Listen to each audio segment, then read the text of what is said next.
To kindly be seated. It's time for the AICTE Chairman address on the topic Reinventing Higher Education to Exploit Opportunities and Tackle Challenges of Advances in AI. And I request Professor Bhatta to kindly come up on stage and introduce our esteemed speaker. Thank you, Kamakshi. I came to know how onerous this task is only when I saw Professor Sitharam's profile. He is practically a role model for all researchers in the country. A person with 500 technical papers, 20 books, Google Scholar H index of 55, and ITIN index 164, more than 9750 citations, and he has guided 40 PhD students, 35 master students, 25 postdoctoral students, and he has 5 patents, executed more than 120 consultancy projects, 2 startup companies.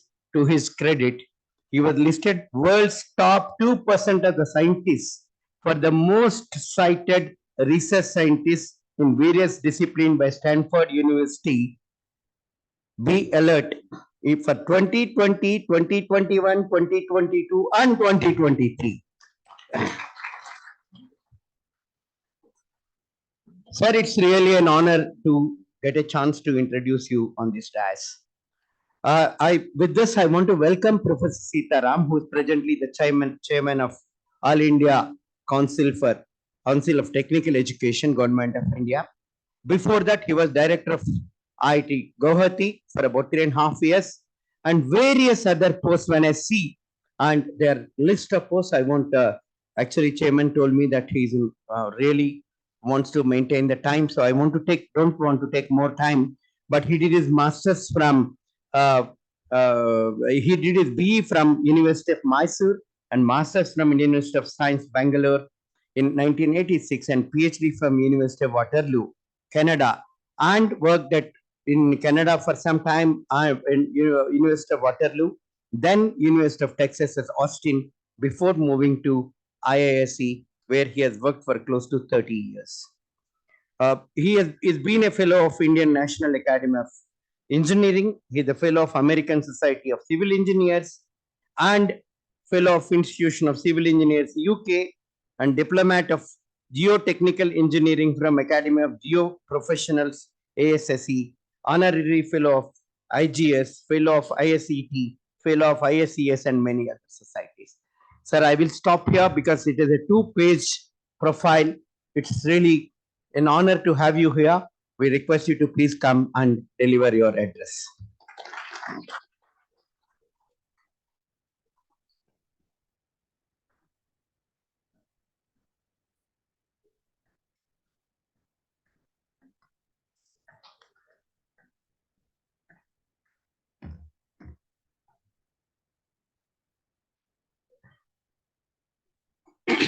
ಎಲ್ಲರಿಗೂ ನಮಸ್ಕಾರ.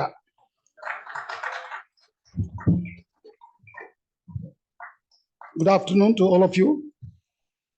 Very pleased to be here at XIME. So let me go straight into the topic. Your emerging trends in artificial intelligence for industry and education, opportunities and challenges. Friends, today I'm at an institution where the founder of XLRI is also here, who started this one and many such institutions. So thank you, Professor, for having me here. And I just came to basically, when I met you in Coimbatore, and then you said you will invite. When the invitation came, I said I should go to this place. So because every day, or the other, I have to attend many convocations, many events, and but it's very difficult to be there physically everywhere. But I made it a point to be here to share some of my thoughts. So first of all, warm greetings to all of you.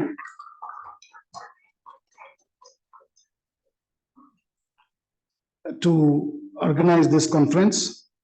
And I hope you had a very eventful last 2 days, and maybe a great big learning for all of you.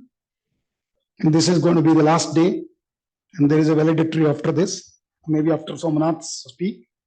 I was also with Somnath about a month back, released his book on finite element in his headquarters in Bangalore. For Somnath, I mean Dr. Somnath, actually not even doctor, sorry, he is Mr. Somnath, because he has only done a master's degree, but such a fantastic, amazing personality or contribution of Chandrayaan. All the success have come in during his time, many successes, which put India on the top of the pedestal. So I'm also very pleased to be there to listen to him. So I'll try to wind it up by before 3, because his term will start. So I put my thought for artificial intelligence. AI is today, friends, all of you know that it's pervasive. Okay, 2 things are very pervasive today, that is semiconductors and artificial intelligence. So it is not a future technology. It's a technology of relevance, and it is already there in your pocket. All of you are carrying it, and you are making a right turn and a left turn when Google says that. So you're also listening to that. So in such a time, what is very important? Embracing AI for humanity is one such thing. It's very critical. But at the same time, you also have to be ethical use of artificial intelligence is another very important topic I think all of you need to discuss. So we don't have a choice that whether AI is going to be a technology, whether to use it, not use it, that question doesn't arise at all in front of you. It is whether it is a technology for humanity, how do we use that, and how are we going to embrace that with open hand, whether you like it or not, you need to embrace it now. It has come close, very close to you. Okay.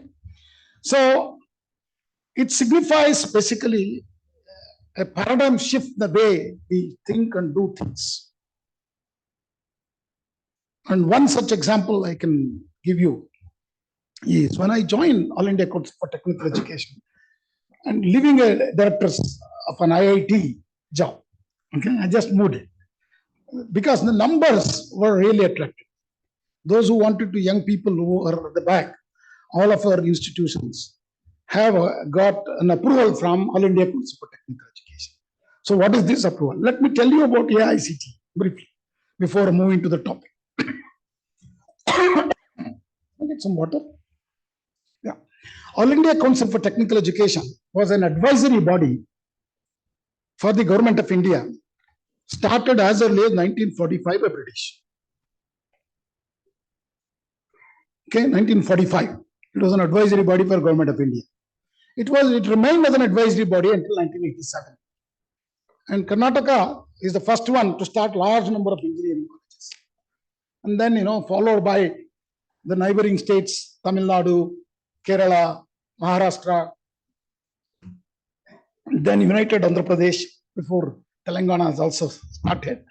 All of them had a mushrooming of engineering colleges. Then, government thought that, and also our judiciary, along with the judiciary's direction, AICTE was being given as a regulator job. Regulator basically meant to set standards of technical education in the country, which encompasses management, art and design, and then at that time even pharmacy was with us, architecture was there, nursing was there. Now today all of them are being by, at least there are 14, 15 regulators today in the country, including UGC is one of the regulators. Okay. So today we have close to about 1100 plus universities, 45,000 colleges, and still our higher education numbers are showing up as 4.3 crores as of 2023. So how many students go into the schools? School completing numbers are 15 crores plus. That means we are hardly sending about 28.3% of them are entering into higher education. Our gross enrollment ratio of 28.3% at higher education. So all these students were, see, as per National Education Policy, you all know that NEP was brought in July of 2020. The 3.5 years we have completed, and we are in the various phases of implementation of National Education Policy. But the whole idea is, the major goal of this National Education, through this we would like to achieve a gross enrollment ratio of at least 50% by 2030. Okay. And if you just wanted to develop countries, gross enrollment ratio for higher education is close to about 85 to 90%. Most of the countries. Okay. We are way, way below. Even China is much ahead of us. So this AICTE was formed as a standard setting body to improve the quality of education in 1987. The first few chairmen of the AICTE were the Minister for HRD. First 5 of them actually. You know, right away, and I keep telling, so among 5 of them, 2 of them went on to become Prime Minister of the nation. That is the Sir Narasimha Rao ji and then VP Singh ji. Okay. And then in 1993, the first chairman of AICTE, Professor S.K. Khanna of IIT Roorkee, present IIT Roorkee, then University of Roorkee, took over. And that is the time, you know, they started looking at engineering colleges. How many are there? What is the teacher-student ratio? What kind of curriculum they're following? Are they really industry ready? All these questions are being asked from 1993 onwards. And that is the time also there were actually the 6th IIT was born, 1994. That is Guwahati, where I was the director. So this, you please look at 1993 to 2023, in 40 years, 30 years, okay? What transformation has happened in engineering education, technical, I say both engineering and management education. So this AICTE started, you know, putting them with all the experts, because AICTE doesn't have anybody inside. Please understand, it is all the experts of the academic experts from all the institutions across the country, whether it is IIT, NITs, or all these institutions of which have made a relevant significance in the technical education in the country. That means all our engineering colleges. So how many today we have is close to about 3,500 plus engineering colleges are there across the country. And just to give you a number, just to contrast number to understand, today we about graduate in UG program, undergraduate engineering program, close to about 1.3 million engineers graduated. So might question, you know, this is, we are degrading the quality, and all that questions might come through to your mind. And it was that why, that is the reason AICTE was there, to bring that quality into technical education. Friends, just giving you that background, that 1.3 million engineers graduate every year. We just actually crossed the Chinese numbers. Okay, China is also similar numbers. America is way below in UG program. Their PG program is much stronger. Postgraduate PhD programs are much stronger. And we at AICTE, when compared to IITs today, there are 23 IITs today. And these IITs, when they have started, say for some of the young people, 51 is IIT Kharagpur started with UNESCO support. And then, you know, we started in 10 years, another 4 IITs, IIT Kanpur, IIT Madras, IIT Bombay, IIT Delhi. Okay. These 5 IITs were started in 1961. In 10 years, we have these 5 IITs. That time, they were basically elite engineering colleges, like any of the other engineering colleges you see. They were little elite because faculty were serious. They used to be there full time, available to you, not they were doing part-time job. Okay, they were in a campus which is far away from a city, so that students are also captive audience. Okay, all these advantages are there in the IITs. But otherwise, research and innovation or entrepreneurial activities, zero, big zero till 2003. 2003, there was a survey done by Current Science. There is a paper actually. How many research publications from all these IITs and Institutes of Science are coming up. This survey clearly demonstrated at that time in 2003 there were 8 IITs, 94 IIT Guwahati, and 2000 IIT Roorkee was terminated, made as a IIT Roorkee, then IIT BHU 2001. So 2003 there were 8 IITs all put together. They collated the number of publications, research publications, and they found that much way below than in one Indian Institute of Science. Young people know the story of Indian Institute of Science? If you don't know, let me tell you briefly. Indian Institute of Science actually created in 1909. That is the British government time. Okay, started with chemical technology first course, and we have completed close to about now how many years? 13 plus 14, 114 years now. Okay, so this institute was actually a dream of Swami Vivekananda. He actually, when he was addressing the world of religion in 1883, was going in a ship. Okay, the dress was given by Mysore Maharaja. You might have seen his robe. And then he met Jamshedji on the ship. Jamshedji asked him, why don't you create higher education institution? Britishers said, higher education is not for Indians. Okay, it's not for Indians. So they don't need to even, they did not agree to create that institution.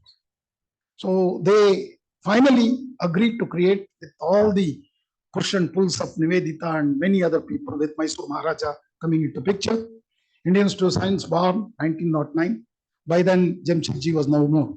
1905, he passed away after creating the Jamshedpur steel industry. Actually, he was going also in that same ship for bringing steel technology to.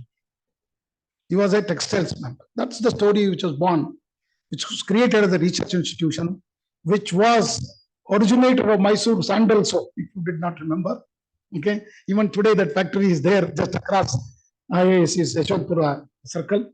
Okay, that is the kind of very involved in innovation, startups, entrepreneurial culture Indian Institute of Science created. And you can imagine whether it is ISRO was completely born out of. You can hear that ISRO from our campus in the Indian Institute of Science.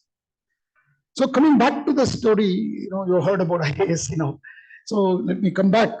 So this number of graduates, number of publications were way less than one Indian Institute of Science. And these 23 IITs today, if you look at in 20 years, have transformed themselves into a truly multidisciplinary research universities. World class. They are in the top 50. Bombay is in top 50. IIT Madras alone has more number of publications than Indian Institute of Science today. Alone. In 20 years, we are able to transform with public funding and the giving weightage to the talent. See, Professor was talking about, we need to only give the meritocracy is very, very important. That kind of a culture was created at these institutions of higher learning in India, which are phenomenal and which was very essential. So that from there onward, the story begins. That our higher education institutions have in 20 years transformed themselves into today. They were able to create the CEOs of the top of the world, all from, you name a company where Indian diaspora is not contributing. You name an engineering organization where Indian diaspora is not there. It's very difficult to find one. Let me tell you, friends. They might have acquired citizens of America, Europe, or England, but they're all originally from here, got educated through our higher education system, almost at free of cost. We also talked about how cost is going to affect. So because a lot of poor people are there in the nation, but there is a lot of talent. Talent is not only restricted to IITs. Today, talents has been shown by our all engineering institutions. The first perfect example is the next speaker.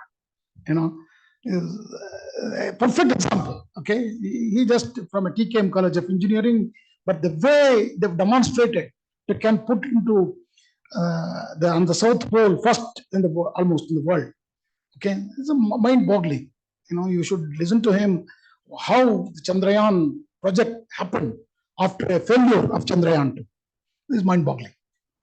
And I think young people need to hear to him, learn from there and take motivation and start working for the nation. So these institutions of higher learning, IITs, are today I call them as Institutes of Indian Technologies. We have started exporting, these technologies, and have created a culture of innovation, culture of startups, culture of research in our country. You might ask the question, where are we, sir, in the world standard? The numbers are mind-boggling. We are 5th largest paper publishing country in the world. 5th largest. And there is no doubt in a couple of 5 to 6 years, we are going to be the 3rd largest, even in the number of publications by our faculty. And I'm not even counting Indian diaspora. Please understand this. We are only considering the number of publications with Indian institutions as the affiliation. Okay? The number of patents in the last few years, this story has completely changed. Today, we are the 5th largest patents filing country in the world. And from hundreds of patents started in 2010 or something, and today our patent number stands at 85,000 plus. And then startups. We are the 3rd largest startup ecosystem in the world. In 2010 or so, less than 100 companies, startups were there. Today, we have close to 125,000 startups. And these are not just for the startups, for the sake of startups. These startups have turned themselves into unicorns. Okay, more than 125 unicorns have been born. And I looked at them carefully. Not majority of them are all from engineering institutions of our nation. Small engineering colleges, people can create a company of unicorn. And these unicorns have actually brought a lot of wealth also to the nation. The total net worth was $500 billion. And 1/4 of that has flowed from outside to India through these companies. So is it not a mind-boggling story, ladies and gentlemen? It's not just cannot be just discounting the efforts. So with that kind of a numbers, today we have the technology called artificial intelligence in front of us. So when I joined AICTE, I was telling you the story of AICTE. I thought, it's such a phenomenal thing that's done. So many things have gone out of it. And what is its aim? What are the things it's doing? So I just sat in front of the ChatGPT. How many of you use ChatGPT here? No, they're not raising their hands. Let me see again. Good, very good.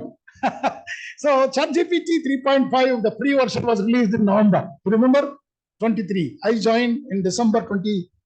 That was 22, I'm telling you, sorry. November 22. December, I joined AICTE, and January or February, one day I was sitting. So let me ask ChatGPT what AICTE does. Because I had a difficulty in understanding. There were so many schemes, so many projects, so many things. Okay. And many people are getting confused, just like, now everybody is confused. BBA, BCA, AICTE is taking it up from UGC. They have not understood what we are doing. So similar things were there. Okay.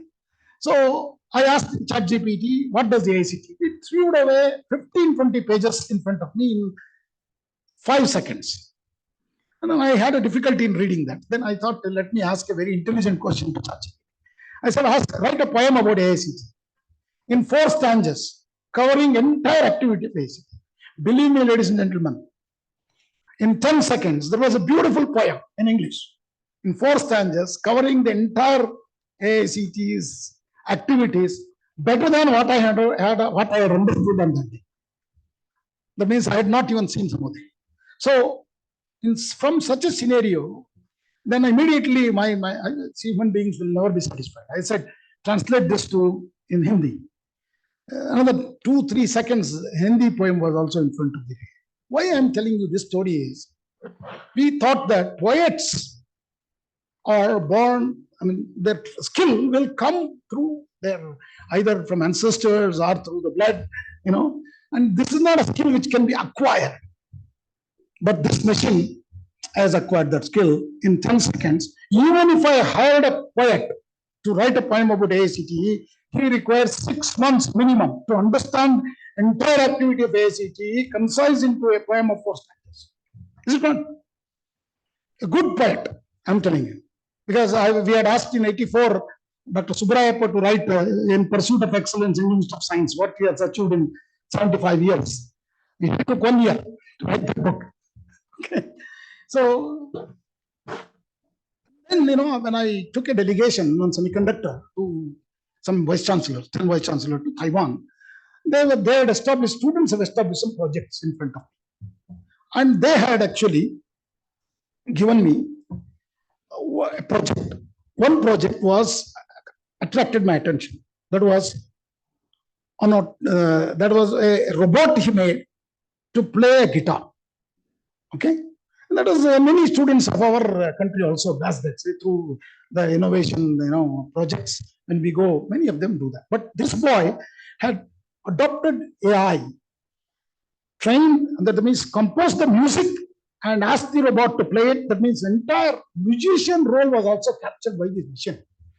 So that is, I thought, is mind-boggling, because the role of a poet was one, the role of a musician is much more complex, but the machines have taken over.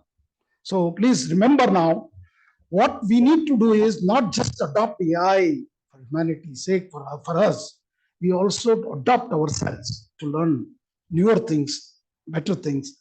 That's very critical in the era of AI.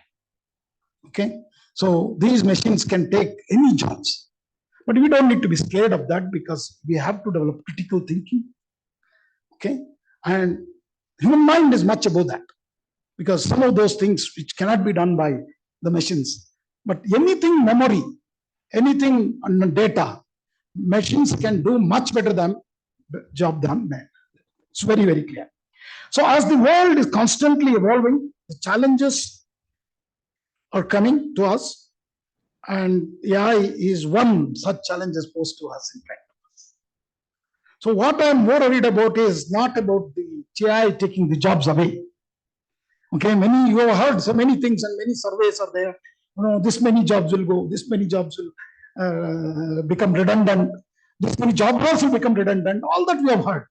But what I am worried about is my young people, using the gadgets, technology, losing the humanity itself. So AICTE has done a lot of work on universal human values, how to become humane, come back. Not just the technology alone will survive you. You need to be first humane. You need to be giver. You need to be first that. See, what is the goodwill we brought during the pandemic? That 100 countries what we distributed the vaccine is the goodwill today brought to India. It's fantastic name and fame.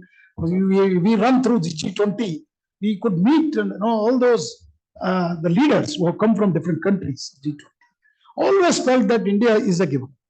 So that giver culture, please inculcate. India was never ever was. So therefore, student need to develop these human skills along with technology skills, domain skills. And skilling is also very, very important. So skilling, reskilling, upskilling is very critical in today's world. And we need to really keep upgrading ourselves, not just for you, even for us. If you don't upskill ourselves, so learning is continuous. That's where the challenge of national education policy is put in front of us. Made continuous learning, self-learning, and these are very, very critical. You have to understand what is self-learning. You need to learn without the help of a teacher. Okay, you need to learn. So that's where our SWAYAM portal of AICTE, 10,000 courses. SWAYAM portal is from the Ministry of Education, and a major contribution has also come from AICTE and other IIT Madras, NPTEL program, many other. These are all mind-boggling programs. NEET, National Education Alliance for Technology, you please look at. There are many skill courses available to young people. You need to upgrade your skills. And today, people will not ask you what degree you got. All your BA, BSc, MBA are no more relevant, ladies and gentlemen. It is what is that skill you are going to offer to the industry. So skilling is going to be critical. So upskill yourself, and it doesn't matter really what degrees you got. Definitely degrees will help you, but what is most important is what are the skills you have developed while you are in the college, and how much industry ready you are to work on the job immediately when the job is given to you. Definitely any education is about employability, but we need to do that also. That's where, we thought we'll create a portal for placement and internship. AICTE internship portal today has 2 crore students with 75,000 companies offering internship. And we have made that the mandatory this year. And then we have also created a placement portal for rural and semi-urban areas. And we are the first one to start very advanced courses in cybersecurity, semiconductor. Today, semiconductor curriculum of AICTE is followed by even IITs. So it's all created in a growth where we can clearly, make skills, knowledge, and ethical values come together in an era of disruption. This is an era of disruption. Technologies have disrupted our lives. AI is going to also do the same. Okay, but we are not so much talking about that. When 80s, when computers came in, everybody was scared. And many of the cities, including Bangalore, there was strikes by the bank people. You remember 76 or 78 time. But today, nobody is going on a strike for AI because they've understood. So AI is not to be taken as a threatened technology. We need to embrace with humanity, human values. So that is my message today, ladies and gentlemen. I think it is right on 3 o'clock. So thank you very much. Namaskar. Jai Hind. Jai Bharat.